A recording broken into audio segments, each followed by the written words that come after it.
Hi, I'm Sarah. And I'm David.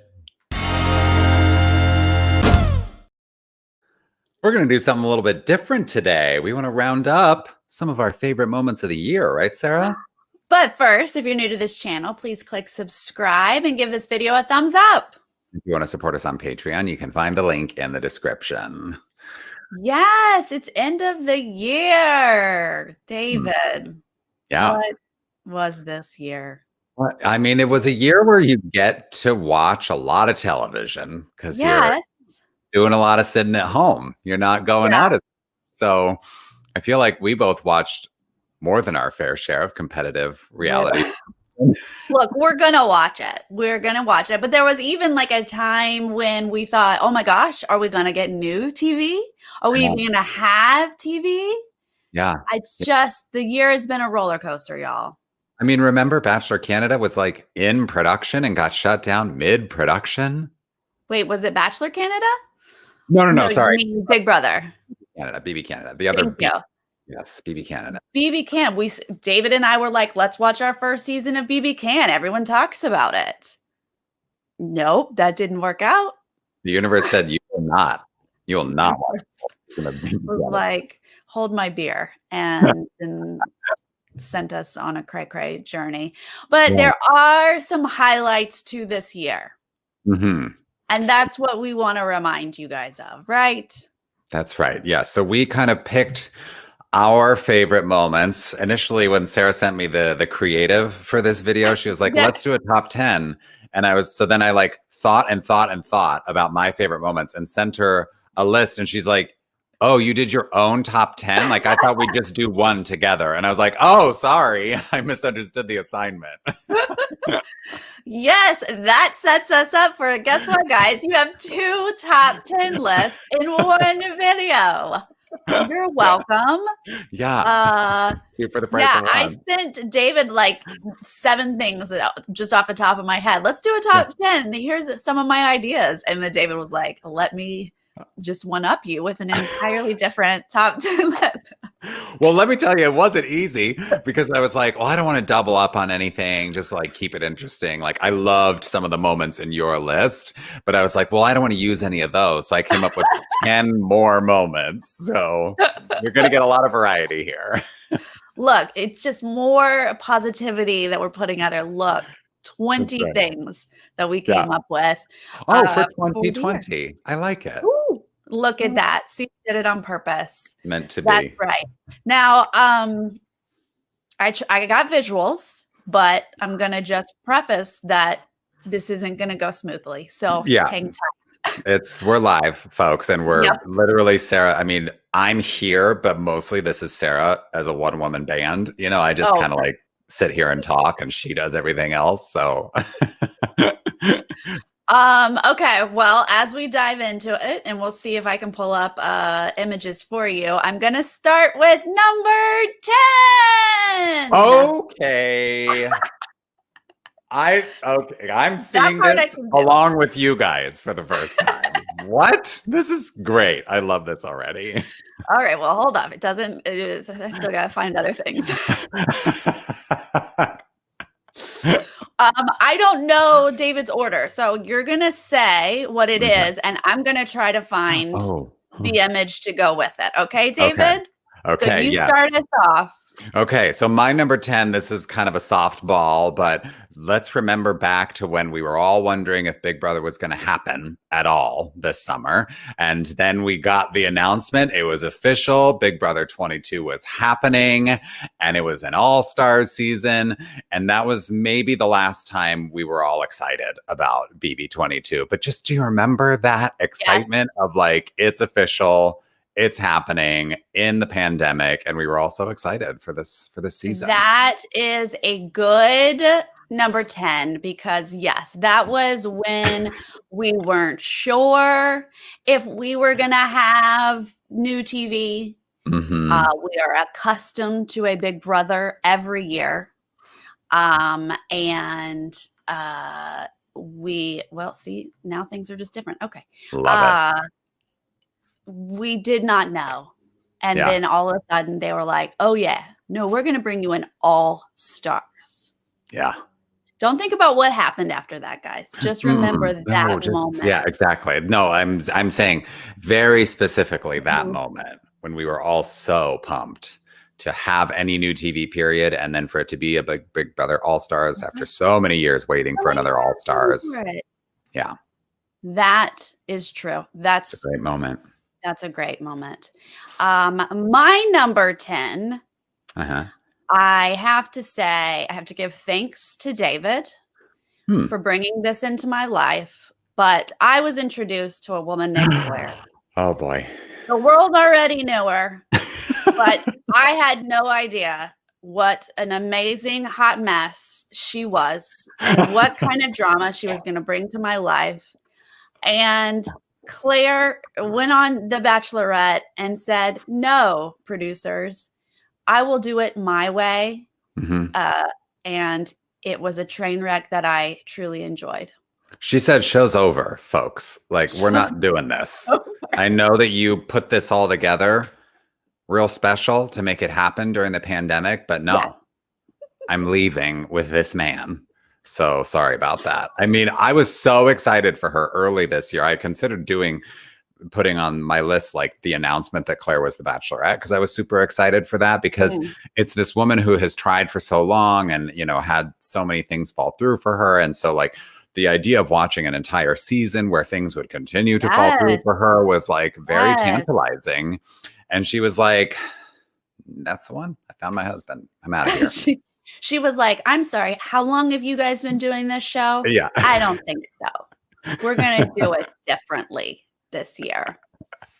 Yes. And I appreciate that. Yep. Me too. Okay. Hold on. Oh boy. Number 9. Oh my God. A different font for every number, Sarah? How long did you work on this? From 9 to 1, they're all going to be the same. So don't get excited. Understood. Okay. Okay, my number 9 is from the Great British Baking Show, which just finished a few weeks ago, its season. And this was week 1, the Celebrity Cake Challenge. Most notably, Hermine's cake of Lupita Nyong'o. This challenge was so good because normally Great British Baking Show is just showcasing these amazing bakers' talents. It's like very positive. It's not like a nailed it, but this episode was like nailed it, where they just all failed miserably, and she couldn't even put Lupita's name in front of this thing. It was so bad. She was like, it's whoever you want it to be. I can't commit to Lupita.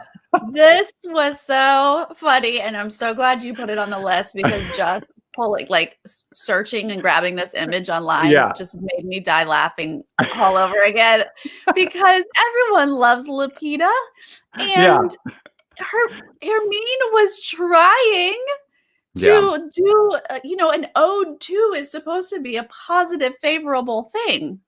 But that is not Lupita Nyong'o, that cake. That is not. Oh, God. I mean, it's dangerous to put any person in cake. Like, hello, how's that going to work out? But, oh, my God, that was such a good moment. It was so good. Reliving it.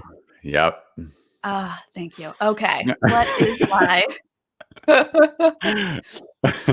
my number 9 is from a show we're still currently watching. Yeah. But there was a moment when back in the early days, there was a rivalry between a Leo and a Will. And Leo was doing some great trash talking to the camera.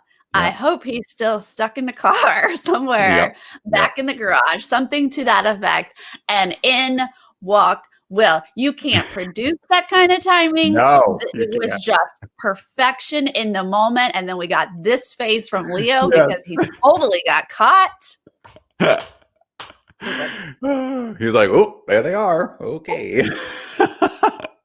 And it's so good. I mean, it's like, what are the odds? Like, that happens in real life, where you're like talking trash about someone, and then the person you're talking to is like, there behind you. Like it happens at work all the time, you know, but for it to happen on a show like that where people are in wildly different places at different times, it was just like such a rare moment and so funny, the facial expression that Leo made to camera. Oh, what's so good? Because, like, yeah, what do? You're like, I'm talking to camera. He walks in, and then you're just like, what? What do you? Yeah. What? Oh, that was prime 2020 right there. I loved it. Absolutely. So good. Yeah. Rival. Okay, you guys. What number are we on? 8. We're Here on we 8. Go. This is my favorite part of the video, just listening to you work your way through the like graphics board that you've built for yourself. Okay, my number 8 is from another show that we don't cover, but Dancing with the Stars. Sarah, I know that you've been a Dancing with the Stars fan for a long time. Yes. I'm kind of in and out, but I watched a lot of this season, not the whole thing. But I was just so shocked and surprised by Neve Schulman on this season of Dancing with the Stars. He was not a character that you would think would be really good at dancing, but he was so good at dancing.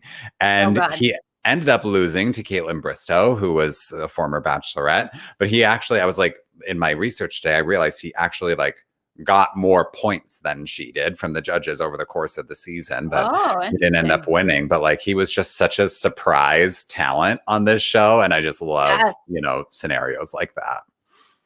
Yeah.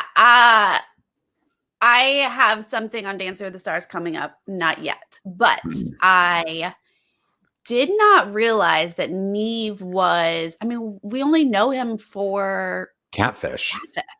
Yeah. And like, I didn't know he was a performing arts type person. I didn't know that Broadway was important to him. And these are the things we learned just watching him on Dancing with the Stars this season.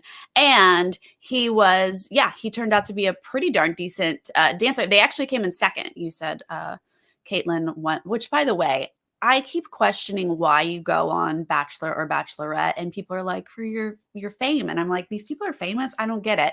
But turns out you can win Dancing with the Stars. If you go on Bachelor or Bachelorette, that is how you win Dancing with the Stars. So yeah, it's like the Dancing with the Stars is now very much a part of the Bachelorette pipeline. Like if you're a big figure, you don't even have to be the Bachelor or the Bachelorette. Like Grocery Store Joe did so well, you know, recently on Dancing with the Stars. And he was like one of the first eliminated from his season of the show. But there's generally a character from that franchise on Dancing with the Stars. So it's all part of the machine.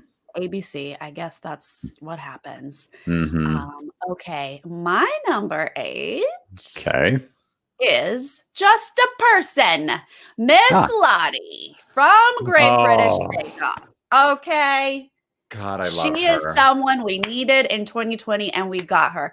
Her humor, she's adorable. Her banter with Noel. Like I needed her to stay on the show just for her banter with Noel. You know what I mean? Yes.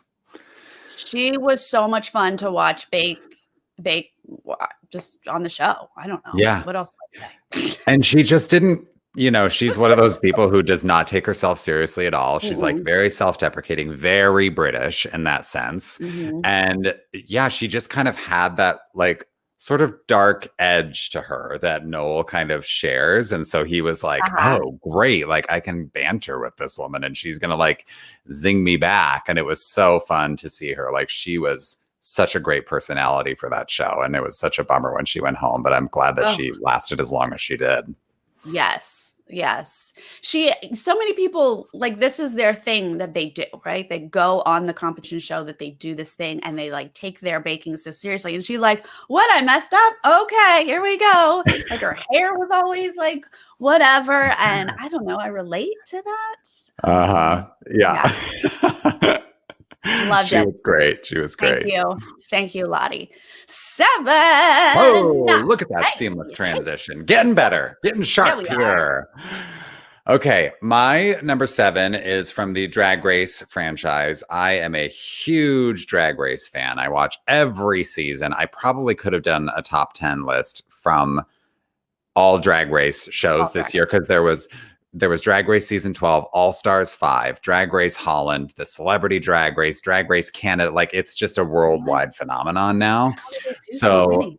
my number 7 is from RuPaul's Secret Celebrity Drag Race, which was not a great edition of the show in general, but I loved the second episode with Vanessa Williams and Tammy Roman and Lonnie Love. And they did the mini challenge that episode where they had to get in quick drag, male drag. And this is what they came up with. And the moment, like, if you haven't seen this, watch the episode because you see Vanessa Williams, who's like very chic, very put together, former Miss America, right? When they tell her to get into quick drag, she's literally ripping weave tracks out of her hair. And Tammy Roman from Basketball Wives pulls an entire wig off and is just there in her wig cap. And it's so funny to see these like glamorous women totally getting into the game of this and just ripping hair out of their head to get like a male wig on their head. And then they end up looking like this. It was hilarious. This is hilarious. I did not see this, but I enjoy all three of those women. I know Tammy from Hello. What's the first show ever? Oh my God, I'm blanking on things.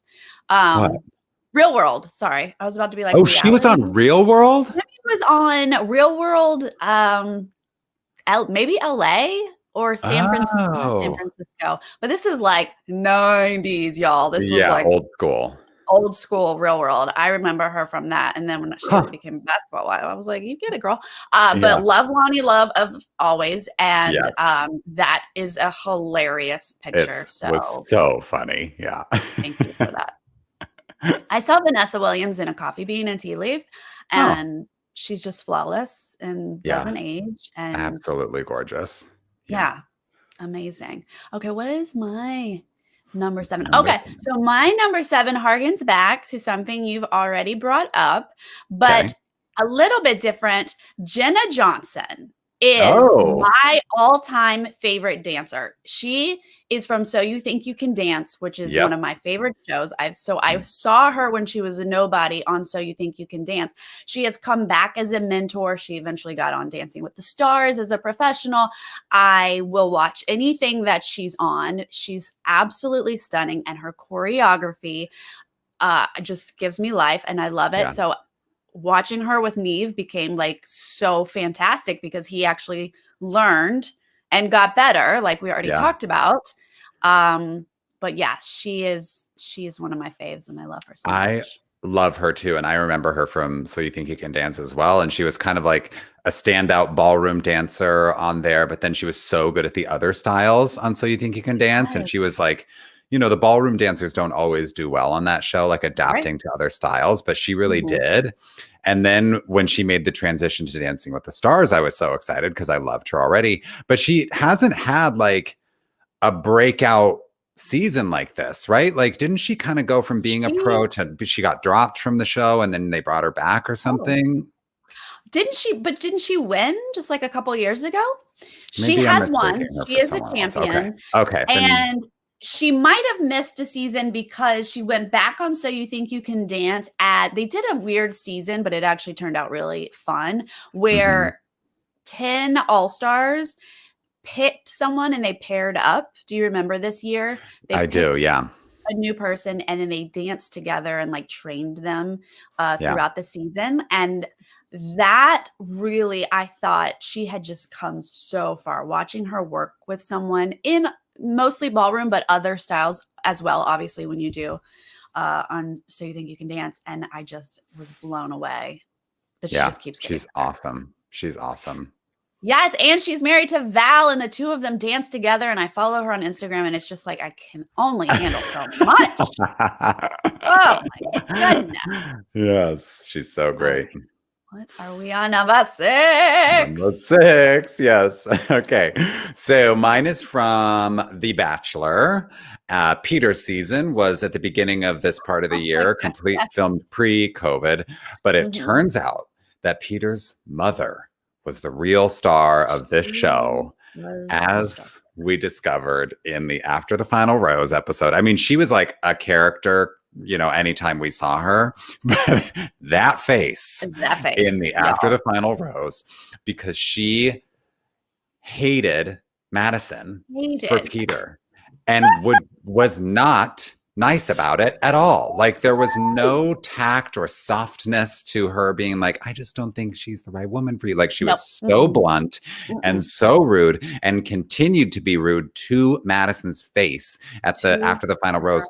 And this is while Peter's on stage trying to make something happen with Madison. It was insane.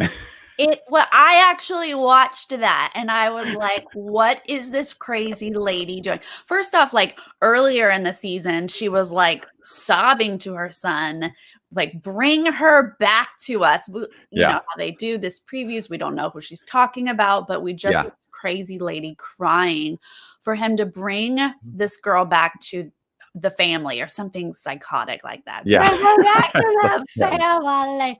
And you're like, what is wrong with you? And then like just in front of the world on that final episode, she's saying to Madison, to her son, and to Chris Harrison, this woman needs to go.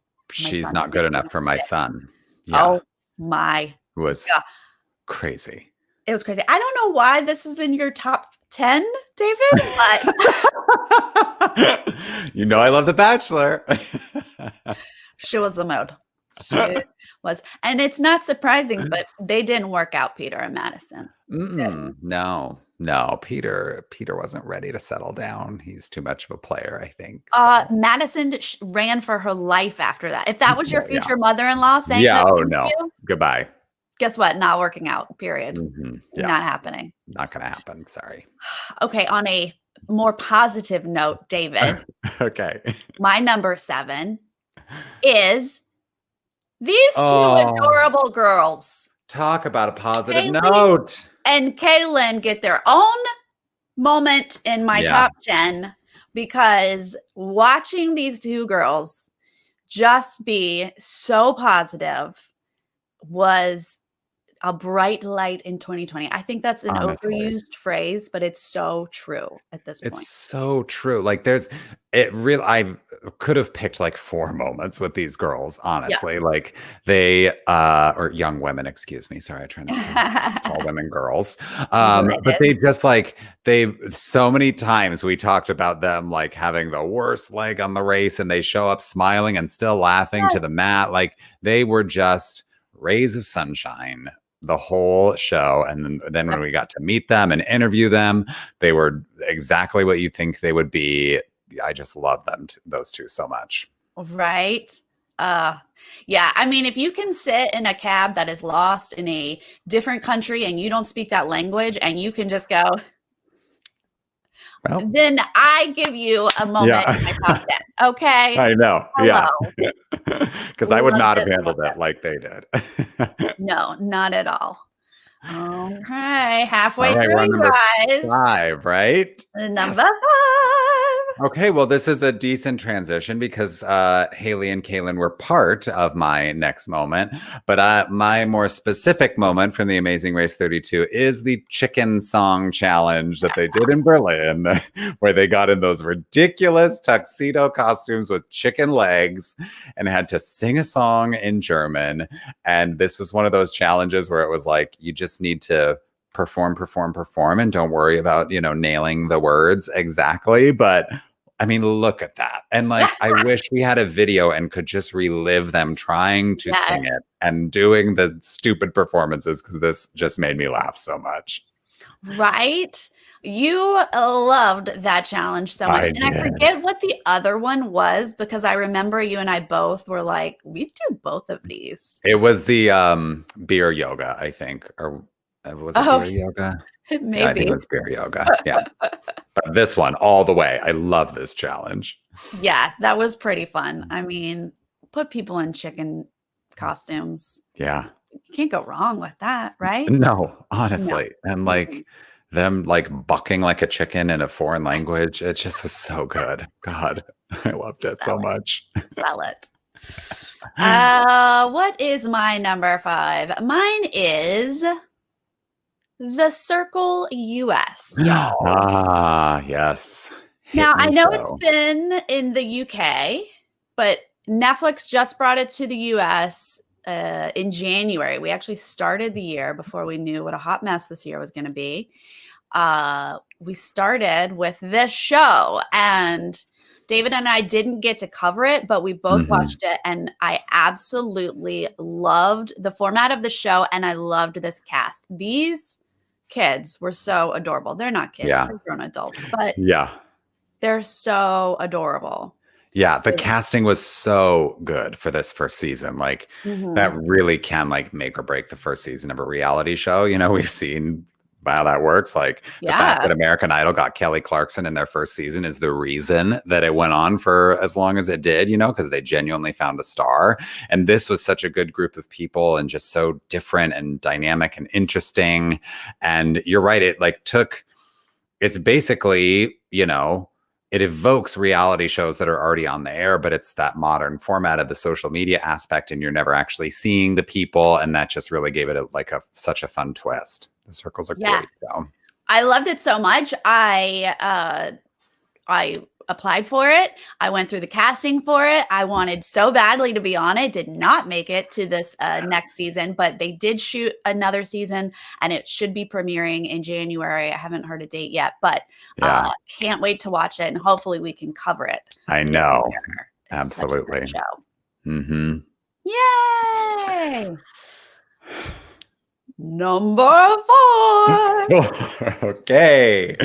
Another moment from The Bachelor for me. And this one is, God, I laughed when this happened so much. It's when Kelsey, I don't know if you remember Kelsey from Peter. She's not from Peter's season. She's not necessarily the most memorable character, but I'm sure you remember when the champagne exploded in her face. This was week 1. And this whole, like, The Bachelor is so tightly produced at this point that moments like this almost never happen, right? But it was a whole champagne gate scenario where she had brought a bottle of champagne from home and wanted to share it with Peter. And then another girl took it by mistake and drank it with Peter. And Kelsey melted down. And then somehow they got her another bottle of champagne, but then they didn't have glasses. And so Peter was like, I guess, do we just drink out of the bottle? And she's like, I'm not that high maintenance. And she does that, and it bursts into her face. And it just was like, after everything she'd been through, now she's got champagne all over her. And it was so spontaneous and hilarious. I remember when this, I didn't watch this because like this season, I just kind of watched sporadically with my sister. And I skipped over this episode, but I remember you talking about it, and you were like, oh my God, the champagne. Oh my God, the champagne. I felt like you talked about it for like a month. I'm not really sure. I did. I'm sure I did. That's a great photo. So glad it made incredible. You know what I'm saying? My next one is Heidi from Drag Race. Now this is a great collection of photos here. Right? This was already made for me, so I picked it up. Like David's already said, you know, like half his list is Drag Race, but this season with Heidi was my first season watching Drag Race, and she was another one of those bright lights that we just needed. We didn't even know we needed. Okay, she is from a dot on the map in North Carolina. Like the fact that she got on Drag Race is incredible. And then like she didn't always have the best technique. She got some criticism. Rue didn't like her name. But she always like adjusted, took the tips, and we just were able to see so much talent, so funny, like great humor, and just loved her from top to bottom. It was so sad when she was finally eliminated. Yeah, I mean, Drag Race is one of those shows where there's a winner of the competition, and then there's a winner of the confessionals. And Heidi was the winner of the confessionals this season. Like she just had so much personality, was so unique. The gap in her teeth made for entertainment the entire season. And, she will be back on an All Stars at some point. Yes. Like, she is so beloved. And, she was one that you see the improvement across the season. Like, you see her getting better. Jada, who won the show and is incredible, was good the whole time. She came in good and she left excellent, but Heidi was one where you get to root for her because you're like, each week you're getting better. Like, it's clicking for you and I can see it. And that's so fun to watch. Yes, absolutely. How do you have skill with your gap? Like, hello. I know. Yeah. Impressive. Soup's impressive. Yeah. Wait, are we at number 3? We're at number 3. Top 3. I feel like that gets extra shouts. It's a top 3. Great. Top 3. I have another Drag Race moment. We're just like ping-ponging with these shows. Mine, though, is from Drag Race Canada, which I assume, I don't know how many people watch that. It's on, Wow Presents Plus, the streaming platform for the production company that does Drag Race. But the character was Jimbo, and Jimbo was the Heidi of Drag Race Canada. Most beloved, like didn't win, but was one of the most beloved in the premiere. Jimbo walks in this ridiculous, like insane Mickey Mouse getup, like half mime, half Mickey Mouse. And they have to do this dumb mini challenge at the beginning of the episode where they climb up like a ski slope or whatever. And then at the top, a fan suddenly turns on and is blowing snow in their face. And they're supposed to like look glamorous and like take a fashion shot while this fan is like blowing crazy snow.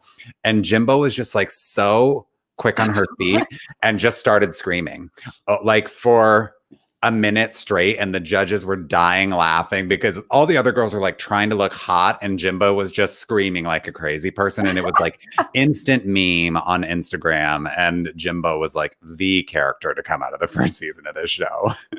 Wow. I definitely don't know that one. But that picture, I think, says it all. Yeah. Right there. My number 3 is one that we probably both agree on.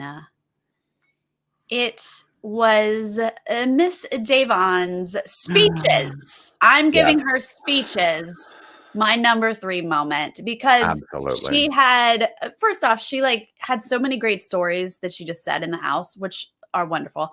But she had 2 speeches that she took her time when she is sitting in those chairs, possibly going to be evicted, and she is not even giving those house guests the time of day because she called for justice for Breonna Taylor. She said all lives can't matter until Black lives matter. She said, and that includes Black trans lives as well. She, in her second and final speech, she recognized previous Black contestants on Big Brother. She talked about wanting to be the first winner and saying that just because it hasn't happened doesn't mean it can't happen. It just hasn't happened yet. I mean, I think we all agree that Davon's speeches were just fantastic. I mean, we both loved her going into this. Like we were too, because some people are like, Davon's not an all-star. She's only finished in like 17th place or whatever it is, But we were both like ready for more because Davon's excellent television, no matter how she's placing on Big Brother. But she just like took it to another level this season. And she like came in with that purpose of, I'm going to make a Black person win this show. And, she didn't achieve that goal this season, but those speeches are going down in Big Brother history for sure. Yes. And she should go down in history. I mean, first off, if you get any sort of platform, whatever it is, and if yours happens to be a reality TV show, just use it for some decency, Yeah. Like, I got a fitness app. I got a jewelry line. I have a cookbook. Right. Yeah. Okay. Good for you. But like also have a platform, Yeah. Suggesting. Yeah. Just a suggestion. Okay.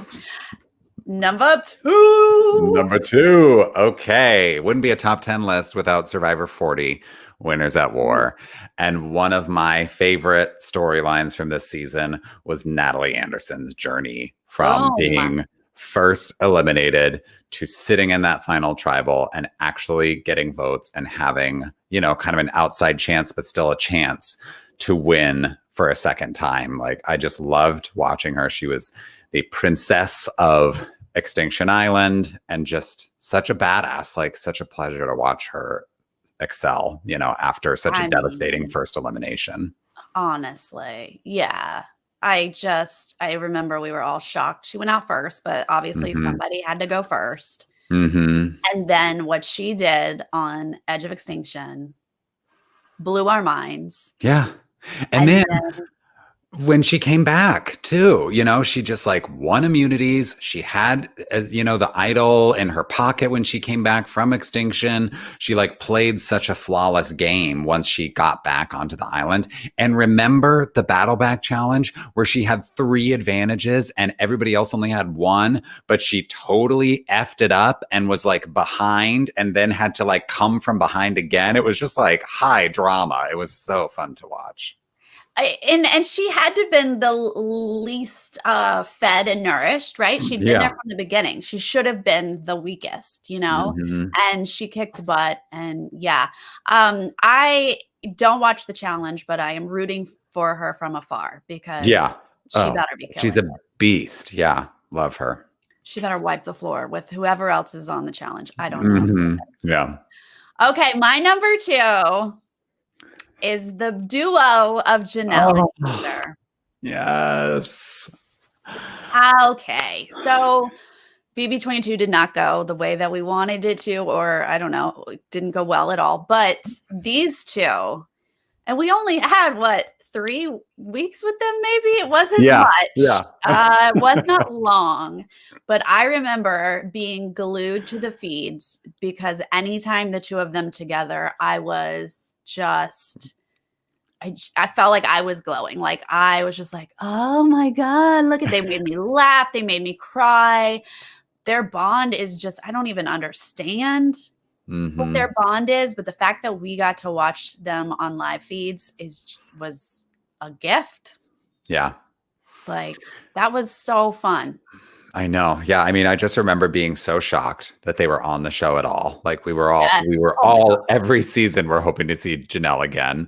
And then to have Janelle and Kaser, like, I don't think I ever thought Kaser would be back, like right.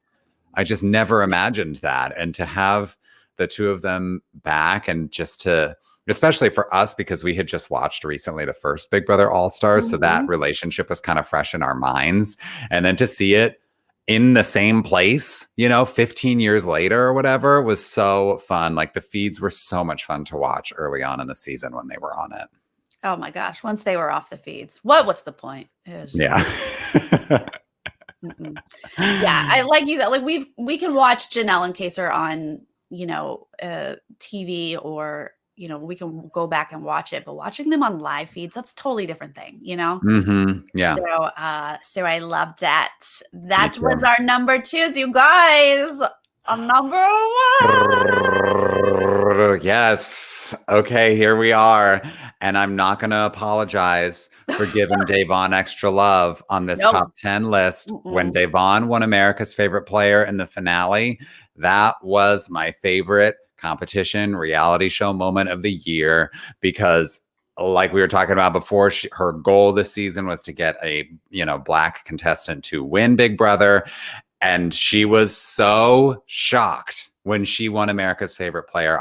She may have thought that was less likely than winning the show itself, And I don't know, but look at this face. She was so shocked, and we did it, guys. We grouped together the internet, all the fandom said, look, Da'Vonne's got to win. She can't win the show for whatever stupid reasons. We have to give her any win we can.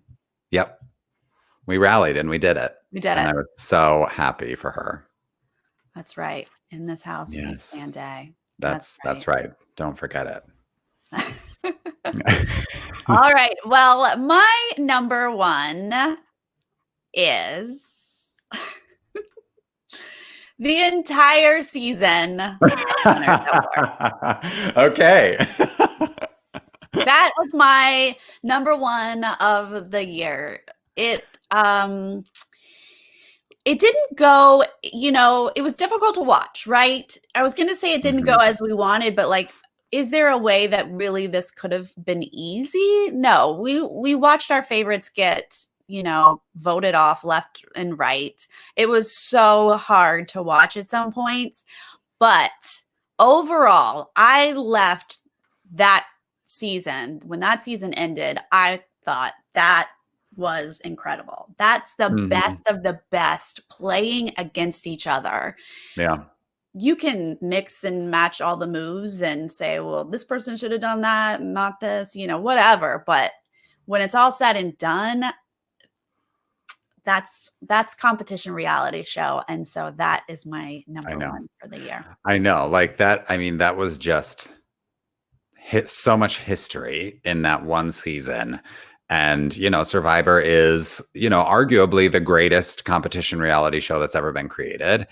People have their favorites, but this is like in the pantheon of great competition reality shows. And it is also, an international phenomenon, many international versions of this show. And the fact that they were able to get 20 people to come back and compete again with egos and reputations on the line. And also, it was, we were so fascinated watching people talk about the emotional trauma that comes along with winning. So the fact that they were able to talk people into going through that again was incredible. And like, just such a, I think, maybe we are underappreciating like what a feat that was to get that group of people together. Yeah. I feel like we got to see more than we usually see. Like we usually just see the competition of it, which obviously we love. But seeing these people who talked about like a decade ago, they were depressed and traumatized from winning the first time. Like seeing it just like a curtain like pulled back on what this Survivor experience does to you all the way around. That was something we don't usually get to see.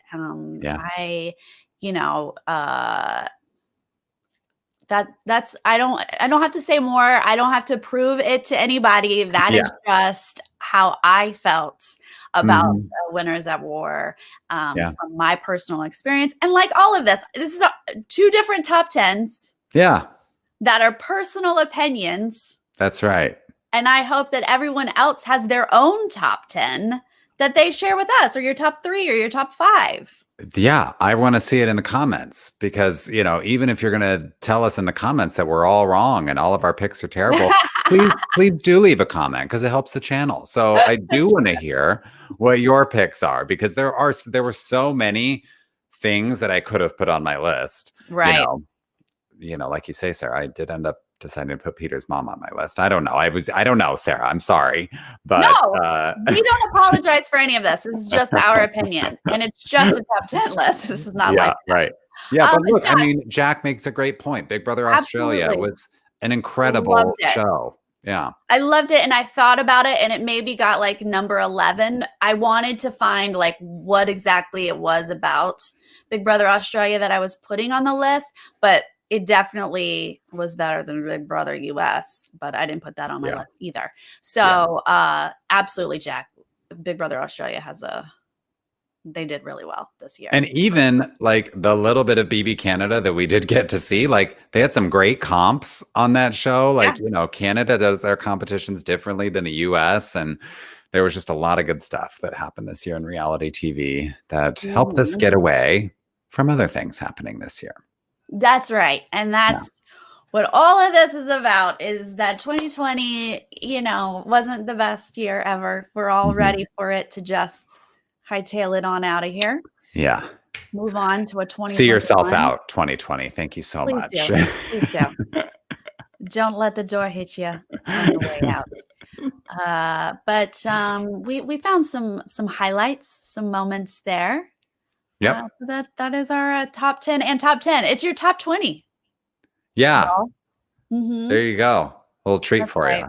That's right. I get you a bonus thank you everyone who joined us in the chat and agreed or disagreed with us. We appreciate it. You guys and if you're are always fun. Always. And like I said, if you're joining us later, leave us your moments. Tell us what we forgot because there is a lot that I'm forgetting. So you can only fit in so many. So yes. That's true. What's your top 10, top 5, top 3? moments of 2020. And David and I will be back on Wednesday, you guys. What's happening on Wednesday? Oh, I think we've got a big old season finale of The Amazing Race. That's right. We will be live right after the finale.